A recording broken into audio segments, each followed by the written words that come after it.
दौऱ्यावरून परत आले तेव्हा त्यांची भेट इंदिरा गांधींची झाली. इंदिरा गांधींनी त्यांना एक प्रश्न विचारला, राकेशजी, तुम्ही चंद्रावर जाऊन आला, तुम्ही जगातले सगळे देश पाहिले, सगळे देश निरनिराळे दिसले, मग आपला भारत देश कसा दिसला हो? तेव्हा राकेश शर्माने असं उत्तर दिलं ज्याने सर्वांचं मन भरून आलं. ते बोलले, सारे जहां से अच्छा हिंदुस्तान हमारा. अरे आहेत सारे जहां से अच्छा हिंदुस्तान हमारा. आणि एक उदाहरण घ्या, सगळं कोरं पान असेल तोपर्यंत सुंदर दिसतं जोपर्यंत एखादा कलाकार त्याच्यावर रंगून चित्र काढत नाही. अरे आपला देश तर वीरांच्या रक्ताने रंगला होता, वीरांच्या थेंबाने रंगला होता, मग असणारच ना सारे जहां से अच्छा हिंदुस्तान हमारा. अरे आपला इतिहास सांगतोय, ज्या हाताने नांगर धरायचा पण वेळ आलेच त्याच हाताने तलवारी सुद्धा धरल्या. ज्या वीरांनी रक्ताची होळी आणि डोळ्यांची दिवाळी केली आणि आपल्याला स्वातंत्र्य मिळवून दिले. खरंच सुवर्णाक्षरांनी लिहून ठेवावा असाच आहे. त्यातच या वर्षी हर घर तिरंगा हे अभियान राबवणे. प्रत्येक नागरिकाच्या मनात देशप्रेम, देश भावना, राष्ट्रप्रेम जागृत व्हावा हा उद्देश डोळ्यांसमोर ठेवला आहे. प्रत्येक नागरिकाला देशप्रेम व स्वातंत्र्याचं महत्त्व समजायलाच हवं. राष्ट्र हाच माझा धर्म, राष्ट्र हाच माझा प्रपंच आणि राष्ट्र हेच माझे सर्वस्व ही एकमेव भावना त्या क्रांतिकारकांनी आपल्या उरात बाळगली आणि खरंच आपला भारत देश स्वतंत्र झाला.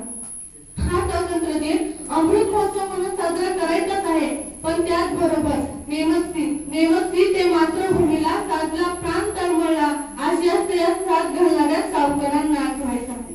मेरी झांसी नहीं दूंगी असं ठणकावून सांगणाऱ्या, पोटच्या पोराला पाठीशी घेऊन लढणाऱ्या त्या झाशीची राणी लक्ष्मीबाई यांना आठवायचं आहे. जिस दिन भारत माँ पर कोई आज आएगी और भारत माँ आंखों से बुलाएगी, जिस दिन भारत माँ पर कोई आज आएगी और भारत माँ आंखों से बुलाएगी, तो हिंदुस्तान के हर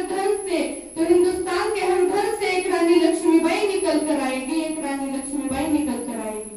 इन्कलाब जिंदाबाद, वंदे मातरम असं म्हणत ब्रिटिशांना पळुकी जळू करून सोडणाऱ्या, स्वतःच्या प्रपंचाची पर्वा न करत हसत फासावर जाणाऱ्या त्या आदर करा नाकायचा आहे. ज्या देशात घुमत होते जय हिंद इन्कलाब से नारे, ज्या देशात घुमत होते जय हिंद इन्कलाब से नारे, आणि आता घुमतात सोनू तुझा माझ्यावर भरोसा नाही का ठिकाणी, आणि आता घुमतात सोनू तुझा माझ्यावर भरोसा नाही का ठिकाणी. सत्याग्रहाच्या मार्गाने आणि असहकार चळवळीच्या माध्यमातून ब्रिटिशांना अखेर भारत सोडायला भाग पाडणाऱ्या त्या गांधीजींना आठवायचं आहे. ज्या स्वातंत्र्यासाठी वीरांनी रक्ताची होळी आणि गोळ्याची दिवाळी केली आणि आज ते वीर त्यांना विमुक्त इंटरनेटची जाळी.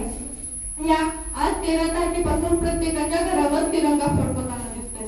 पण खरं तर हा तिरंगा प्रत्येकाच्या घरावर फक्त 3 दिवसच का फडकणार? खरं तर हा तिरंगा प्रत्येकाच्या मनात आयुष्यभर फडकत राहायला हवा.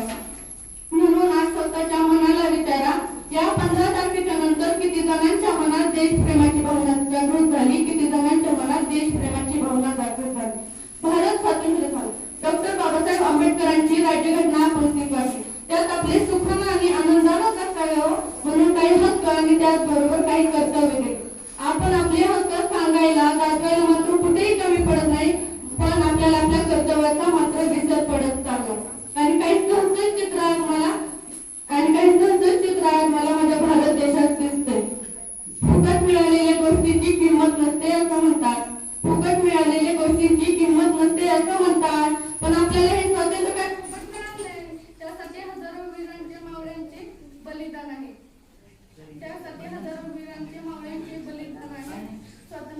स्वतंत्रता म्हटलं की पहिली आठवण होते 15 ऑगस्ट 1947 आणि 26 जानेवारी 1630.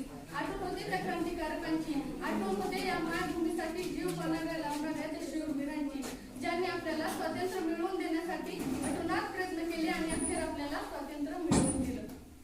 पण आज हाच प्रश्न सतवतोय की खरंच आज माझा भारत देश स्वतंत्र आहे का?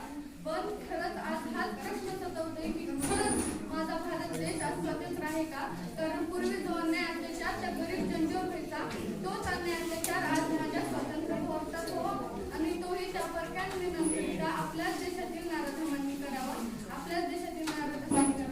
आपल्या देशात करोडो रुपयांची अप्रतफड होते, कित्येक अब्जावधी रुपयांचा भ्रष्टाचार होतो आपल्या देशात. त्याचे एक उदाहरण 2 महिन्यापूर्वी व्हायरल झालेली गोष्ट. वैष्णवी हतवणे ही आपल्या भारतातील मुलगी.